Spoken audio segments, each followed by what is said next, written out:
جەنگی پەنهان و هەژمونی استراتیژی. بۆچی جەنگی ئەمڕۆ جەنگێکە سنوور ناناسێ؟ دنیای ئەمڕۆ دنیای ڕکابەری استراتیژیە، بۆیە شتێ نەماوە بە ناوی مەرز و سنوور. خەڵکی پسپۆڕ و استراتیژی بەهێز و تەکنەلۆژیای بەهێز هیچ سنوورێ ناناسێ و لە هەموو جێیەک حزوری هەیە. چیتر جەنگ وەک پێشتر نییە.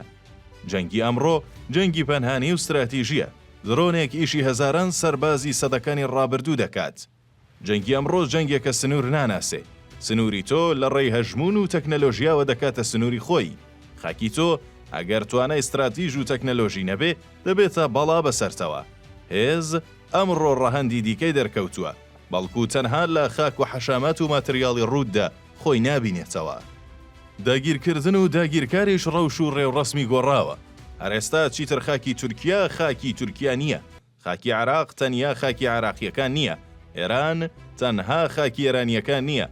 هیچ خاکێک لەم جیهانەدا نییە تەنها خاکی گەلەکەی خۆی بێت، بەڵکو لە چوارچێوەی استراتیژ و هەژمونیە وڵاتانەدان کە توانایان پترە و لە هاوکێشەی هێزی نوێ تێگەیشتون.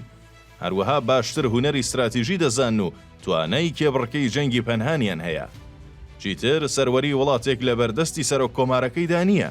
هەڕەشەی وڵاتێک لە پاراستنی سەروەری خاکەکەی، سەروەری ئاسمانەکەی بەبێ ناوەندی توێژینەوەی سەربازی و بەبێ تێگەیشتن لە هێزی نوێ وەک پوشێکە و بە هەوادا دەڕوات و هیچ هورم و اعتبارێکی نییە.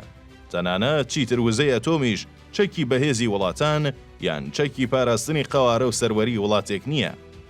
جیهانی ئەمڕۆ جیهانی جەنگی هەژمون و زاڵبوونی استراتیژیە لە ڕێگەی شارەزایی و پسپۆڕی و دەست خوێندنەوەی بەرامبەرەوە. هونەری جەنگ گۆڕاوە، چونکە ئامرازەکانی جەنگ و ئامانجەکانی جەنگ گۆڕاوە، چونکە مەبەستی جەنگیش گۆڕاوە.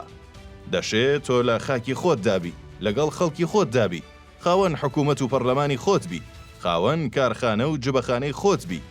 بەڵام هیچ بڕیارێکی سیاسیت بەبێ بڕیاریە و هێزەی کە لە ڕووی استراتیژ و توانای فکریەوە باڵا دەستە بەسەرتا پێ نەدرێت، چونکە ئەو زاڵە بەسەر ناوەندی بڕیار و دام و دەستگاکانتدا و هەموو شتێکە چاودێری و کۆنترۆڵ دەکات.